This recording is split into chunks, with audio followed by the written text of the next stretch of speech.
الشاكرين والحمد لله رب العالمين. اللهم رب اشرح لي صدري ويسر لي أمري واحلل عقدة من لساني يفقهوا قولي. اللهم نبر قلوبنا بالقرآن وزين أخلاقنا بالقرآن ونجنا من النار بالقرآن وأدخلنا الجنة مع القرآن. حاضرین محترم،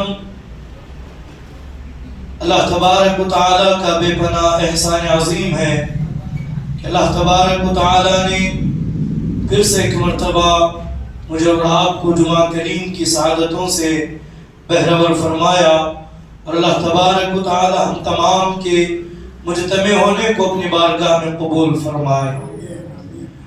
خطبہ مسنونہ میں نے جس آیہ کریمہ کی تلاوت کا شرف حاصل کیا، اس پر کچھ لب گشائی کی جائے. بہتر اور ضروری یہی ہے کہ ہم اور آپ سب سے پہلے اپنی اور ساری کائنات کے مرکز عقیدت حضور احمد مجتبی محمد مصطفیٰ ارواحنا روح فدا صلی اللہ علیہ وآلہ وسلم کی بارگاہ اور بار میں عقیدت و محبت کے ساتھ درود پاک کا ہدیہ پیش کریں. اللہم صلی علی سیدنا و مولانا محمد مبارک وسلم. الصلاة والسلام علیکہ یا رسول اللہ، الصلاة والسلام علیکہ یا حبیب اللہ، الصلاة والسلام علیکہ یا نبی اللہ صلی اللہ علیہ وآلہ وسلم.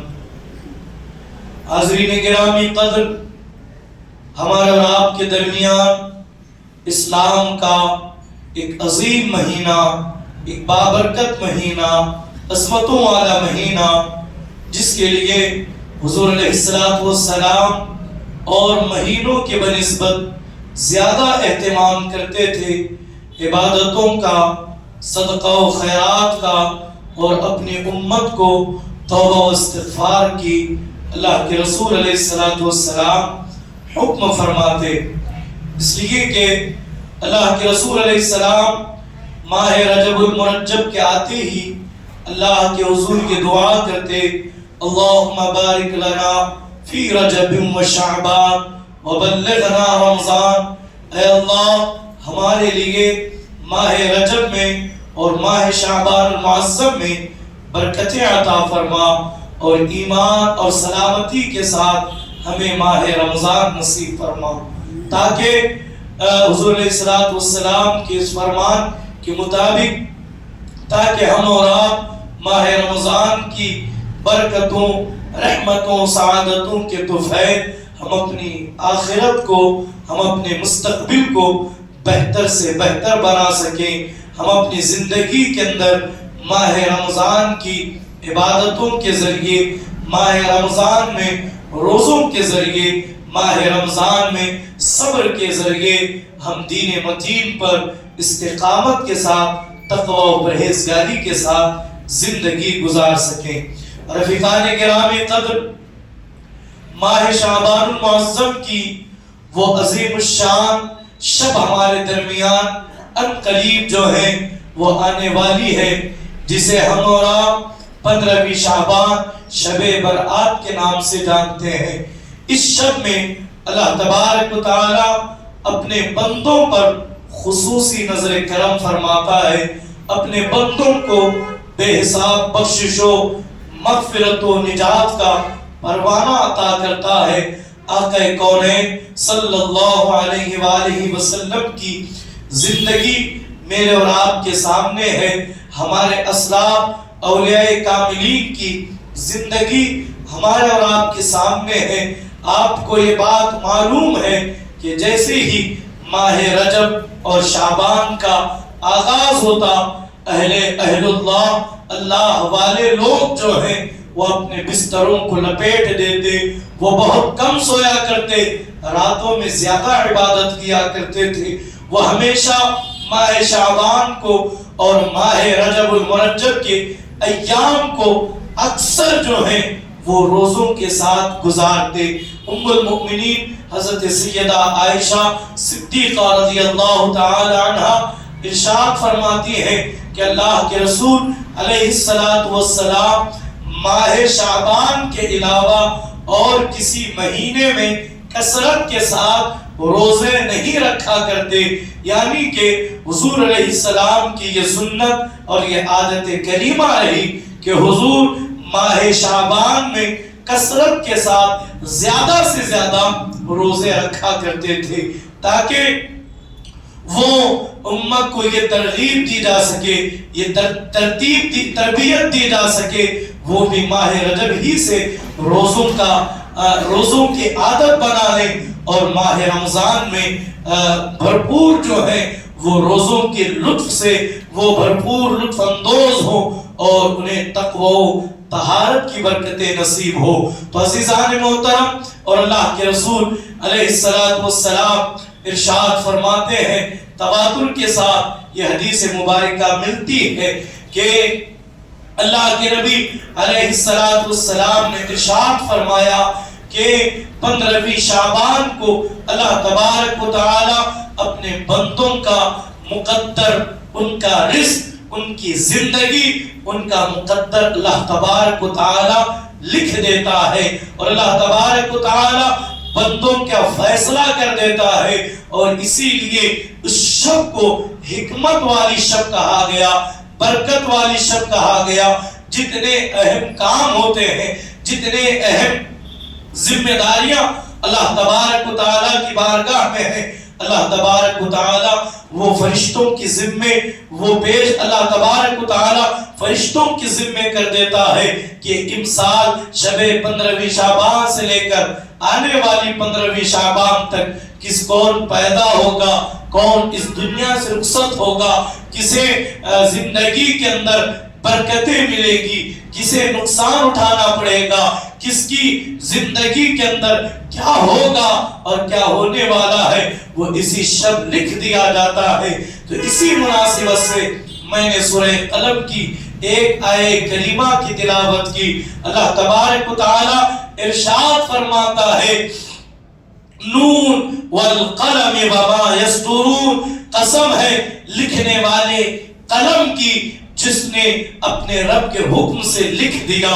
تو عزیزان محترم، اللہ تبارک و تعالی جو ہمارے درمیان جو شب آنے والی ہے، ہمارا مستقبل، ہماری زندگی، ہمارا رزق اور ہماری زندگی کے اہم فیصلے اس شب میں ہونے والے ہیں، تو ہماری یہ ذمہ داری بنتی ہے کہ اس شب کے آنے سے پہلے ہم اپنے آپ کا محاسبہ کریں، ہم اپنی آخرت کی فکر کریں۔ اگر سال رواں میں اگر ہم پر کوئی تکلیف آئی تھی، کوئی مصیبت آئی تھی، کوئی پریشانی آئی تھی، اس پر صبر کریں اور اللہ کے فیصلے پر راضی ہو کر شکر کر کے اس آنے والی شعبان کی 15ویں شب کو، شب برات کے عظیم رات کو اللہ کے حضور یہ عریضہ پیش کرے، اے اللہ آنے والا سال میرے لیے برکتوں والا بنا دے، میرے لیے رحمتوں والا بنا دے، میرے مستقبل کے اندر تقوی و طہارت کی برکتیں عطا کر دے، میرے مقدر کے اندر تیری بارگاہ کے سجدے لکھ دے، میرے مقدر کے اندر شکر اور رضا والی کیفیت عطا کر دے۔ مولا تو فیصلہ کرنے والا ہے، تیرے اختیار میں ہے کہ تو مقدر کو بدل بھی سکتا ہے۔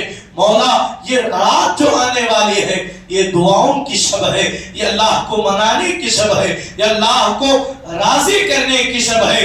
اب ذرا دیکھیں اللہ تبارک و تعالی اس عظیم رات میں کس قدر اپنے بندوں پر مہربان ہو کر کے اللہ تبارک و تعالی اپنے بندوں پر کرم کرتا ہے۔ اللہ کے رسول علیہ السلام نے ارشاد فرمایا کہ 15ویں شعبان کو اللہ تبارک و تعالی بنو قلب کے بکریوں کے بالوں کے برابر اپنے گنہگار بندوں کو بخشنے کا فیصلہ فرماتا ہے، جن کا اعمال، جن کی تقدیر، جن کی جو ہے وہ شب و روز گناہوں میں کٹ کر جنہوں نے اپنے ہاتھ سے جہنم کا سودا خریدا، اللہ تبارک و تعالی ایسوں کی مغفرت فرمائے گا، ایسوں کو اللہ تبارک و تعالی بخش دے گا۔ اور ذرا دیکھیں حضور علیہ السلام نے ایک مثال کے ذریعے مجھے اور آپ کو سمجھایا۔ بنو قلب جو ہے وہ عرب کے علاقے کے اندر، ملک کے عرب کے اندر ایک ایسا قبیلہ ہے جس قبیلے کے اندر اور قبیلوں کے بنسبت سب سے زیادہ بکریاں ہوا کرتی تھی، اور وہ بکریاں کسی پہاڑی پر اگر چرنے کے لیے کسی چراگاہ میں چلی جاتی تو چراگاہ چھپ جاتی، صرف بکریاں ہی بکریاں نظر آتے۔ میرے عزیزوں ذرا توجہ کرے، یہ غور و فکر کا مقام ہے کہ اللہ تبارک و تعالی اپنے بندوں پر کس قدر مہربان ہے، کس قدر رحمت خداوندی مجھے اور آپ کو جو ہے وہ بڑھ بڑھ کر کے دعوت فکر دے رہی ہے۔ اور اللہ تبارک و تعالی ہمیں اپنی بارگاہ میں کس محبت کے ساتھ بلا رہا ہے، جس کی گواہی اللہ کا کلام دے رہا ہے۔ فَفِرُّوا إِلَى اللَّهِ، اے میری بارگاہ سے بھاگے ہوئے بندے بہت دیر نہ کر، واپس پلٹ آ جا۔ چاہے تو نے کتنے ہی گناہ کر لیے، تو نے کتنے ہی جرائم کر لیے، تو نے کتنی ہی جو ہے وہ پاپ کر لیے، میں تجھے ایک ایسی شب عطا کروں گا، ایک ایسی رات عطا کروں گا، تو اس شب میں آ کر صحیح معنوں میں سچی توبہ کر لے، صحیح معنوں میں میری بارگاہ کے اندر عزم مصمم کر لے۔ میں تیرے پچھلے تمام گناہوں کو بخش دوں گا، تیرے تمام گناہوں کو میں معاف کر دوں گا، اور ساتھ ہی ساتھ تجھ پر یہ کرم کروں گا کہ تیرے جتنے گناہ تھے میں ان تمام گناہوں کو نیکیوں میں بدل دوں گا۔ میں تیرے گناہ کو پہلے تو معاف کروں گا اور ان گناہوں کو معاف کر کے نیکیوں میں بدل دوں گا۔ لیکن یہ اس کے لیے جو توبہ کرنے کے بعد دوبارہ اس راہ سے نہ پلٹنے پائے، جو توبہ کرنے کے بعد دوبارہ اس راہ سے پلٹنے نہ پائے، اس راہ سے ہٹنے نہ پائے، جس گناہ سے توبہ کیا اس توبہ پر قائم رہے۔ شرابی تھا تو شراب سے دور رہے، زانی تھا تو زنا سے زندگی کے آخری سانس تک بچتا رہے، اور اگر سود کا کاروبار کرتا تھا اللہ کے حضور توبہ کر لیں، اس لیے کہ میرا کریم بڑا معاف کرنے والا ہے۔ اس نے بڑے بڑے مجرموں کو، بڑے بڑے پاپیوں کو جو ہیں وہ ایک ایک لمحے میں نہ جانے کیسے کیسوں کو وہ بخش کر کے وہ ولایت کا منصب انہیں عطا کر دے، ہم اندازہ نہیں لگا سکتے۔ بات آئی ہے اس کی بخشش کی، اس کی کرم نوازی کی، اس کی بندہ نوازی کی، تو ایک روایت میں آپ کے سامنے گوش گزار کرتا ہوں، ذرا دل کے کانوں سے سنیں کہ میرا رب کرم کرنے پر آتا ہے تو کس قدر کرم کرتا ہے، وہ رحم کرنے پر آتا ہے تو کس شان کے ساتھ رحم کرتا ہے۔ اگر اس کی بندہ نوازی میرے اور آپ کے ساتھ نہ ہو تو خدا کی عزت کی قسم میں اور آپ ہمارے اعمال ایسے ہیں جو زمین پر چلنے اور پھرنے کے قابل ہی نہیں۔ ہمارے اعمال ہمیں چیخ چیخ کر کے جھنجھوڑ رہے ہیں، اے زمین پر زنا کرنے والوں، اے زمین پر سود کو فروغ دینے والوں، اے زمین پر تاش کو عام کرنے والوں، ذرا اللہ کے غضب سے ڈرو۔ اگر اس کی رحمت نہ ہو تو یہ زمین پھٹ جائے اور یہ تمہیں اندر جو ہے نیست و نابود کر کے تمہیں اپنے اندر سمیٹ لے۔ اللہ اکبر، دیکھیں اس کی کرم نوازی کتنی ہے، لیکن ان کے اس کا کرم صحیح تو سچی توبہ کرنے والوں کے لیے خاص ہے۔ اس کی بندہ نوازی خصوصی طور پر صحیح معنوں میں توبہ و استغفار کر کے توبہ پر قائم رہنے والے کے لیے ہے۔ اللہ تو میں عرض کر رہا تھا، تاریخ میں بصرہ کی سرزمین پر ایک شخص کا نام جو ہے وہ بڑا نمایاں ہے۔ اللہ اکبر، دیکھیں تاریخ کو اٹھا کر کے پڑھیں، بصرہ کی سرزمین ہے، بصرہ کی سرزمین پر سب سے زیادہ بدنام زمانہ ایک شخص ہے جس کا نام حبیب ہے۔ حبیب جو ہے اس لیے بدنام تھا کہ وہ سود کا کاروبار کرتا تھا، سود کے حوالے سے وہ اتنا سخت ہو چکا تھا کہ وہ ظالموں کی طرح لوگوں پر بلکہ اپنوں پر جو ہے وہ ظلم کرتا تھا۔ اس لیے کہ جب انسان گناہ پر گناہ، گناہ پر گناہ، گناہ پر گناہ جب کرتا ہے تو اس کا دل سخت ہو جاتا ہے، اس کے دل کے اندر اب کوئی اچھائی سما نہیں سکتی، بدتر سے زیادہ وہ دل سخت ہو جاتا ہے۔ اس دل کے اندر نہ کسی کا درد سما سکتا ہے، نہ کسی کی تکلیف سما سکتی ہے، نہ کسی کی وہ پریشانی کو محسوس کر سکتا ہے۔ تو المختصر یہ حبیب جو بصرہ کی سرزمین پر تھا، پورے بصرہ کے اندر حبیب کو حبیب سود خور کے نام سے جانتے تھے۔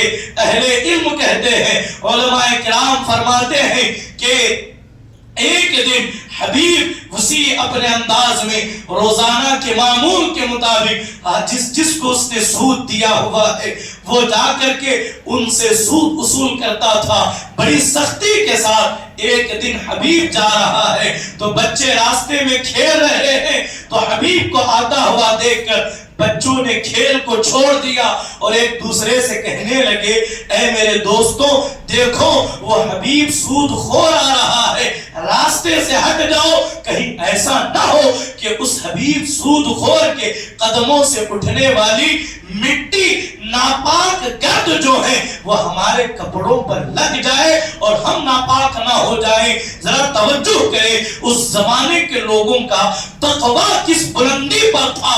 ان کے اس زمانے کے بچوں کی کیفیت یہ ہے، وہ نجاست کو اتنا ناپاک نہیں سمجھتے جتنا ناپاک اللہ کے حرام کردہ چیزوں کو سمجھ رہے ہیں، جتنا ناپاک وہ جو ہے وہ سود اور سود خوروں کو سمجھ رہے ہیں۔ اللہ اکبر، بچوں کی زبان سے جب یہ جملے نکلے کہ اے بچوں، اے میرے دوست، ایک بچے نے کہا ہٹ جاؤ، کہیں ایسا نہ ہو کہ سود خور کے پاؤں سے اٹھنے والی مٹی ہم پر لگ جائے، گرد لگ جائے، ہمارا بدن، ہمارے کپڑے اس کی ناپاکی سے، اس کی نحوست سے، اس کی حرام کاری سے ہم گردآلود نہ ہو جائے۔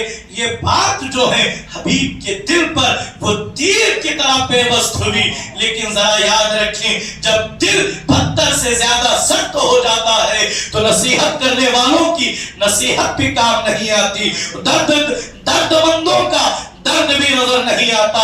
تو حبیب آگے بڑھا، ایک دروازے پر دستک دی تو ایک خاتون نے دروازہ کھولا۔ جب پوچھا، حبیب نے کہا لاؤ جلدی سے میرا سود مجھے دے دو تاکہ میں جا کر کے اپنے دوسرے گھروں سے، اپنے دوسرے افراد سے جنہیں میں نے سود دیا ہوا ہے وہ میں وصول کر لوں۔ تو اس خاتون نے کہا اے حبیب دیکھیں، ہم نے تم سے جو سود پر جو پیسے لیے ہیں وہ مجبوری کے تحت لیے ہیں۔ حقیقت ہے کوئی شوق سے سود نہیں لیتا، کوئی شوق کے لیے، کوئی خوشی جو ہے سود پر، بیاج پر، انٹرسٹ پر پیسہ نہیں لیتا۔ مجبوریاں انسان کو حد پار کرنے پر مجبور کر دیتی ہیں۔ تو المختصر اس خاتون نے کہا حبیب کئی دن ہو گئے ہمارے گھر میں خود ہی چولہا نہیں جلا ہے، اللہ کے لیے، خدا کے لیے رحم کر ہمیں کچھ مہلت دے دے تاکہ ہم تیری رقم تجھے واپس کر دے۔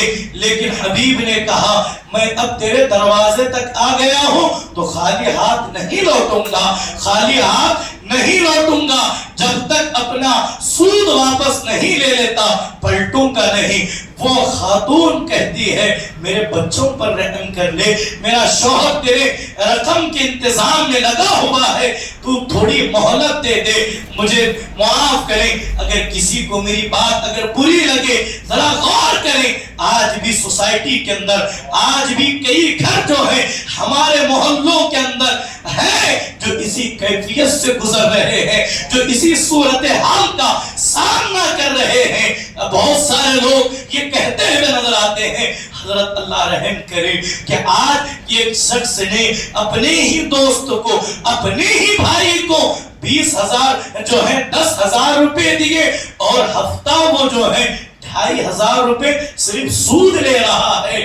10,000 کے 10,000 ایسے ہی ہے، وہ خون چوس رہا ہے، وہ 2,500 روپے ہفتہ وصولی کر رہا ہے، وہ منتیں کرتا ہے، وہ مناجات کرتا ہے. یہی حال سبکوں کا ہے، یہی حال جو ہے یہ ساری بلاؤں کا ہے. مسلمانوں خدا کے لیے ان مصیبتوں سے بچ نکلیں، ان مصیبتوں ان بیماریوں سے اللہ کے حضور توبہ کرے. سود اچھا لگتا ہے، سود کے اندر ترقی جلدی ہے، لیکن یاد رکھیں یہ ایسی آگ لگا دے گا، یہ نسلوں کو تباہ و برباد کر ڈالتا ہے. میں آپ سے گزارش کروں گا اگر ایک رات بھوکا سونا پڑے اللہ کے فیصلے پر راضی رہ کر بھوکے سو جانا، چٹنی روٹی پر گزارا کر لینا، لیکن مجبوری کو اپنے سر چڑھنے نہ دینا.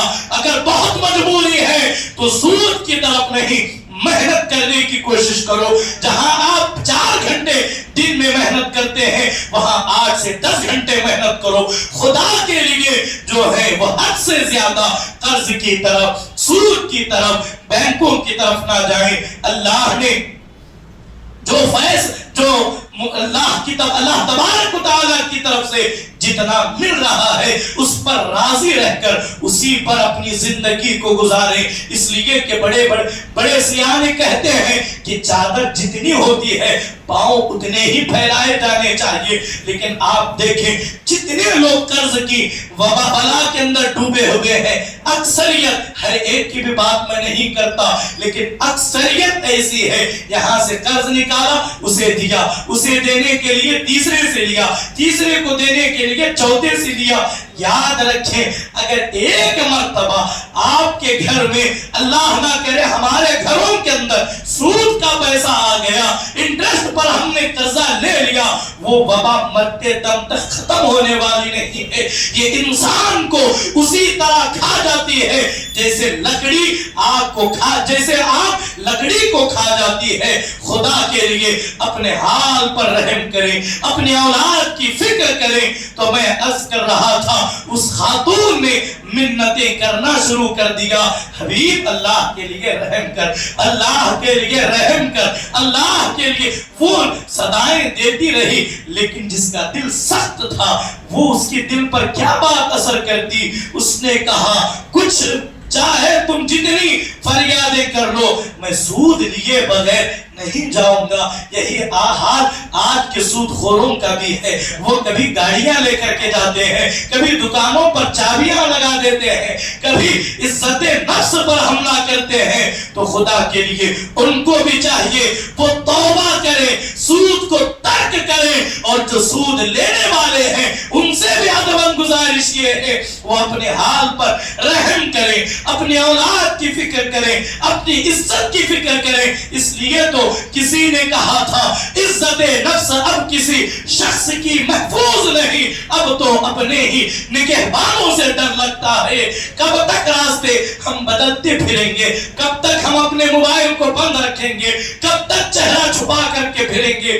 خدا کے لیے وقار کے ساتھ، عزت کے ساتھ، احترام کے ساتھ زندگی گزارنا سیکھ لے. تو وہ خاتون کہتی ہے حبیب تو خود ہی دیکھ لے، کئی دن ہوئے چولہا نہیں جلا ہے. آج ہی صبح میں میرے شوہر نے اپنے عزیز کے گھر سے جو ہے وہ بکری ذبح ہوئی تھی وہاں سے بکری کے سر اور پیر اس نے میرے شوہر کو ہدیہ کیا. وہی لا کر کے میرے شوہر نے رکھا ہے. میں اس کا سرکہ پکاؤں گی، اپنے بچوں کی بھوک مٹاؤں گی.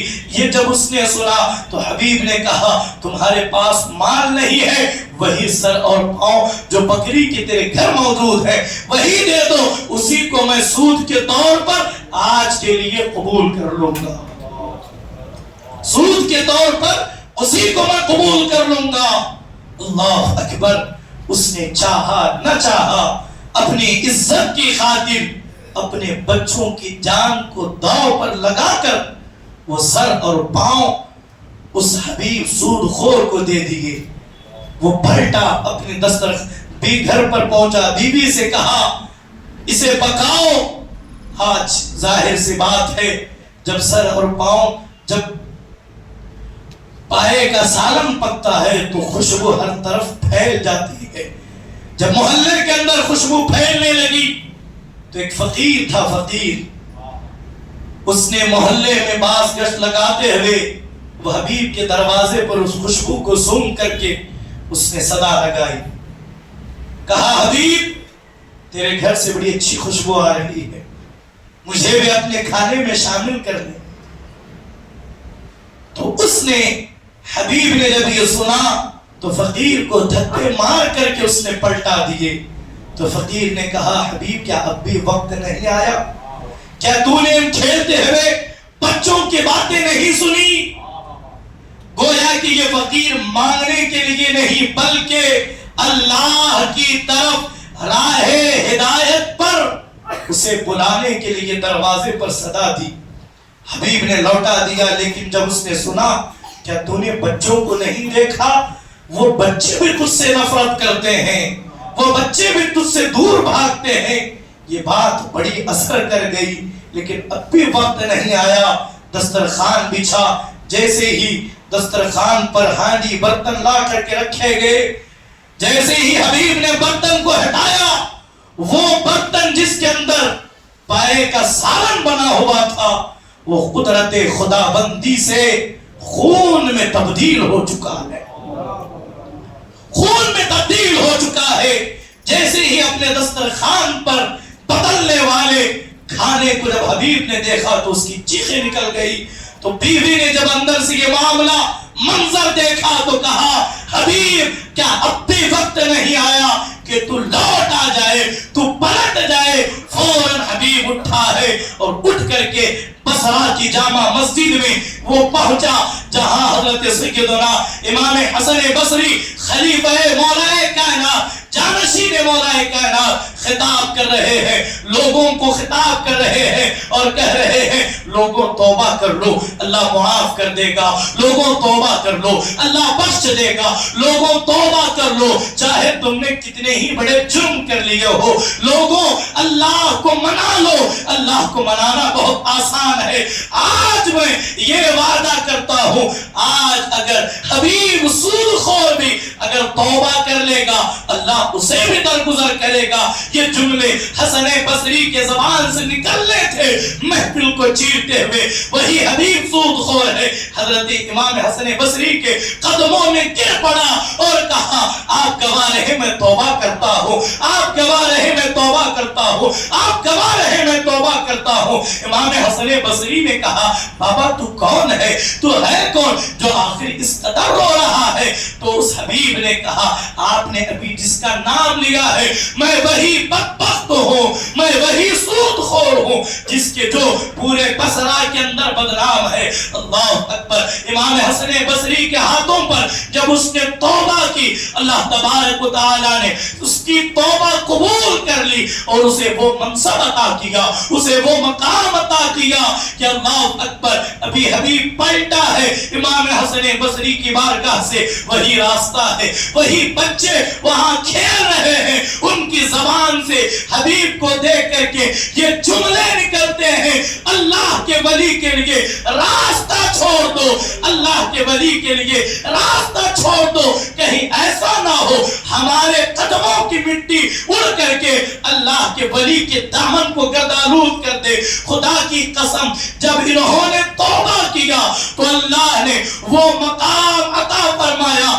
آج بھی روئے زمین پر جتنی خانقاہیں موجود ہیں خدا کی عزت و جلال کی قسم جہاں جہاں بھی حبیب کا نام آتا ہے تو گردنیں جھک جاتی ہے۔ یہ وہی حبیب ہے جنہیں حبیب عجمی کے نام سے یاد کیا جاتا ہے۔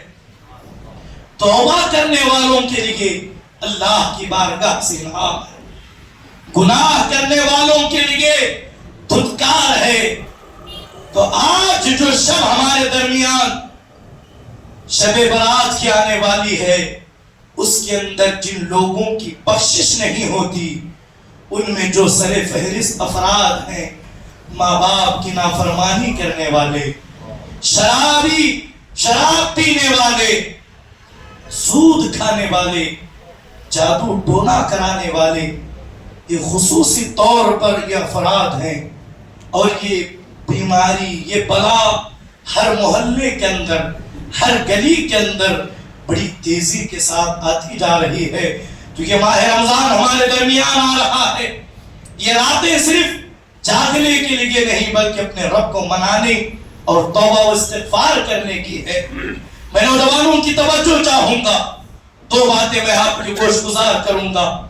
جیسے ابھی میں نے سود کا باب آپ کے سامنے رکھا، سود کے حوالے سے اللہ کے رسول علیہ السلام نے فرمایا جس نے سود کا 1 درہم کھایا، 1 درہم، آج کے دور میں ہم اپنے علاقے کے اعتبار سے 1 روپیہ بھی جس نے سود کا کھایا، اللہ اس کے رسول کے نزدیک جو ہے وہ اپنی ماں کے ساتھ 36 مرتبہ زنا کرنے کے مترادف ہے. لوگ سن رہے ہیں، لوگ یہ فرمانے خدا بندی سن رہے ہیں، اور یہ سود خور کا سب سے ہلکا، سب سے معمولی، سب سے چھوٹا درجہ ہے کہ وہ اپنی ماں کے ساتھ 36. کون تصور کر سکتا ہے؟ کوئی گمان بھی نہیں کر سکتا، کوئی تصور بھی نہیں کر سکتا. لیکن دیکھیں اللہ اس کے رسول کیا فرماتا ہے. آج ہم جس دور سے گزر رہے ہیں، نوجوانوں کی میں توجہ چاہوں گا. بہت سارے لوگ سود کو الگ الگ انداز میں لے کر کے چل رہے ہیں. کوئی پیسہ دے کر کے سود لیتا ہے، تو کوئی جو ہے وہ گھروں کو گروی ڈال کر، دوسروں کو کرائے پر دے کر، یا کسی کی گاڑی گروی رکھ کر اپنے استعمال میں لا کر، یا بہت ساری چیزوں سے الگ الگ ہیلے بہانوں سے آج سود میں ہم مبتلا ہوتے جا رہے ہیں. تو لہٰذا اس سے ہمیں بچنا چاہیے. نوجوانوں کی ایک بڑی تعداد ہمارے اپنے علم میں ہے جو 50,000 60,000 70,000 کسی کی بائک رکھ لی، اور جب تک وہ رقم نہیں لوٹاتا تب تک وہ اپنے استعمال میں، اپنے مصرف میں لا رہا ہے اور استعمال کر رہا ہے. دیکھیں شرعی قانون یہی ہے، یہ بھی سراسر سود کہلاتا ہے. اس سے بچیں. اللہ نے جو آپ کو دولت دی ہے، اگر وہ آپ کا عزیز ہے تو اسے قرض حسنہ کے طور پر کچھ وقت کے لیے مدد کریں. اس لیے کہ حضرت سیدنا ہم اہل بیت کے ماننے والے ہیں نا، تو امام جعفر صادق علیہ السلام نے فرمایا صدقہ دینے سے بہتر ہے اپنے بھائیوں کو قرضہ دیا تھا.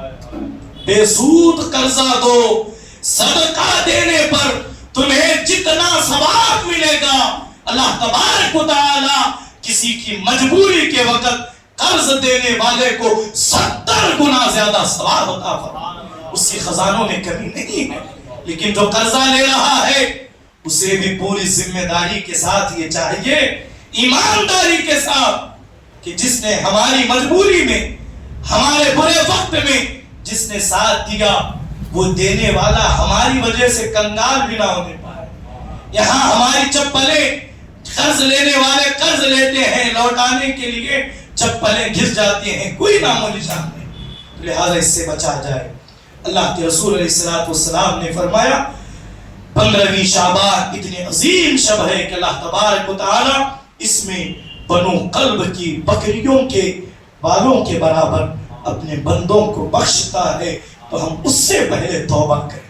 انشاءاللہ تبارک و تعالی شب برات ایک اہم عنوان پر آپ کے سامنے جو ہے خطاب ہوگا، گفتگو ہوگی.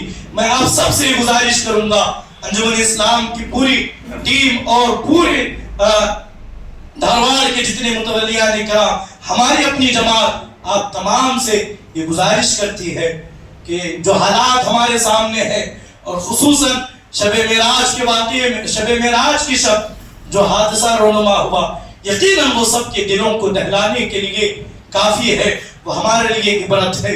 تو میں نوجوانوں سے خاص کر کے یہ اپیل گزارش کروں گا، جو شب آ رہی ہے وہ کھیلنے کی، کودنے کی، ریسنگ لگانے کی، وہ بائک اسٹینڈ کرنے کی نہیں ہے. یہ شب رات، یہ جو شب برات ہے، اللہ کو منانے کی، اپنی پیشانیوں کو سجدوں سے سجانے کی ہے، اپنے رب کو چند آنسو بہا کر، گڑ گڑا کر اسے منانے کی ہے.